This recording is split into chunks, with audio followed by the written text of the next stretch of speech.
భారమెంత ఉందని దిగులు పడకు నేస్తమా, దరికి చేర్చుదారులు కూడా ఉన్నాయిగా.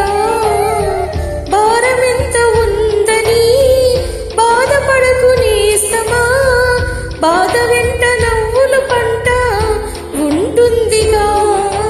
సాగర మదనం మొదలవగానే విషమే వచ్చింది, విసికి చెందక కృషి చేస్తేనే అమృతమిచ్చింది.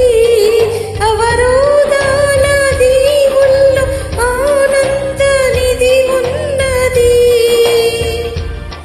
కష్టాల వారిది దాటిన వారికి సొంతమవుతుంది. తెలుసుకుంటే సత్యమిది, తలచుకుంటే సాధ్యమిది, మౌనంగానే ఎదగమని మొక్క నీకు చెబుతుంది. ఎదిగిన కొద్దీ ఒదగమని అర్ధమందులో